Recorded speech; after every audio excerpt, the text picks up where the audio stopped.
शाहिद अफरीदी अपनी जवानी के टाइम में जैसे मुखालिफ टीमों के छक्के छुड़ाया करते थे, ठीक उसी तरह से आजकल वो पाकिस्तान क्रिकेट बोर्ड के छक्के छुड़ा रहे हैं। ऐसी शानदार किस्म की तनकीद की है उन्होंने पाकिस्तान क्रिकेट बोर्ड के ऊपर।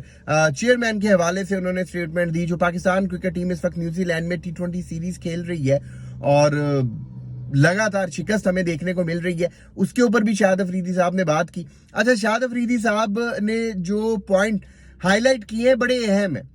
सबसे पहली बात उन्होंने जिसको जो मैं समझता हूं कि बड़ी उन्होंने खास और बड़ी इंपॉर्टेंट बात की, उन्होंने कहा कि पाकिस्तान क्रिकेट बोर्ड का जो चेयरमैन है ये परमानेंट होना चाहिए। अब इस बात को सुनने के बाद आप लोगों के जहन में ये सवाल पैदा होगा कि परमानेंट से उनकी क्या मुराद थी। मतलब इस वक्त भी जो पाकिस्तान क्रिकेट बोर्ड के चेयरमैन है मोहसिन नकवी साहब, वो 3 साल के लिए सिलेक्ट हुए हैं, लेकिन उसके बावजूद जो शाहिद अफरीदी साहब कह रहे हैं कि चेयरमैन परमानेंट होना चाहिए, तो आखिर इसके पीछे क्या रीजन है? देखें, शाहिद अफरीदी साहब का कहने का मतलब ये है कि जो भी चेयरमैन हो वो फुल टाइम सिर्फ और सिर्फ क्रिकेट को दे। अच्छा, मैंने अक्सर अपने व्लॉग्स में ही बात की है और बहुत सारे स्पोर्ट्स जर्नलिस्ट को भी आपने ऐसी बात करते हुए सुना होगा कि इस वक्त जो पाकिस्तान क्रिकेट बोर्ड के चेयरमैन है मोहसिन नकवी साहब, इनसे पहले कोई चेयरमैन इतना स्ट्रांग नहीं आया होगा और इनके बाद भी शायद आप किसी चेयरमैन को इतना ज्यादा स्ट्रांग देखें।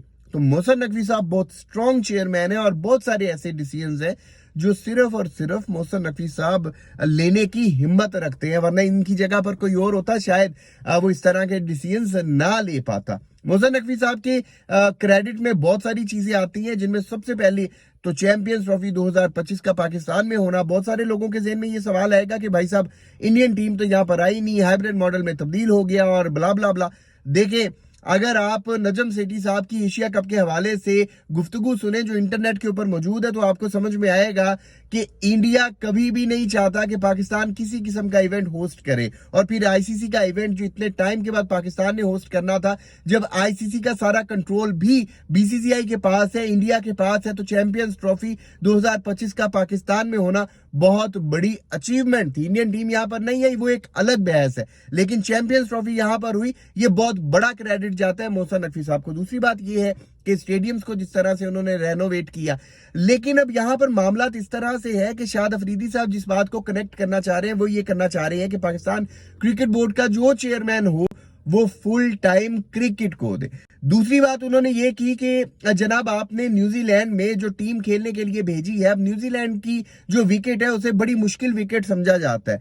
और शाहिद अफरीदी साहब ये बात कहते हैं कि आपने जिन लड़कों को वहां पर भेजा है वो बड़ा यंग लड़के है, बहुत यंग टैलेंट है, और आपने ऐसे यंग टैलेंट को न्यूजीलैंड में भेज दिया, तो फिर रिजल्ट्स तो इसी तरह के आएंगे। तो शाहिद अफरीदी साहब ने पाकिस्तान क्रिकेट टीम के ऊपर खुलकर तनकीद की। अब जो दो उन्होंने बड़े अहम पॉइंट्स थे, पहला पॉइंट तो उन्होंने ये कहा कि न्यूजीलैंड में इस वक्त जो हमारी हार हो रही है, जो हमें शिकस्त का सामना करना पड़ रहा है, उसके पीछे रीजन ये है कि सिलेक्शन कमेटी ने जो टीम बनाई है वो टीम ही बहुत ज्यादा यंग है। मतलब उनमें ऐसे सीनियर प्लेयर्स नहीं है या उनमें ऐसे प्लेयर्स नहीं है जिनके पास न्यूजीलैंड की विकेट्स के ऊपर खेलने का जो एक्सपीरियंस है वो काफी ज्यादा हो। तो क्योंकि आपने न्यूजीलैंड में टीम ही ऐसी भेजी है जिनके पास न्यूजीलैंड में खेलने का एक्सपीरियंस काफी कम है, तो आपको रिजल्ट्स ऐसे ही मिलेंगे। शाहिद अफरीदी साहब ने बातें तो और भी बहुत सी की हैं, लेकिन ये 2 पॉइंट्स ऐसे थे जो मैंने बेहतर समझा कि मैं आप दोस्तों के साथ शेयर करूं। आप दोस्तों ने बताना है कि शाहिद अफरीदी साहब की इन बातों के ऊपर आप दोस्त अपनी क्या राय रखते हैं।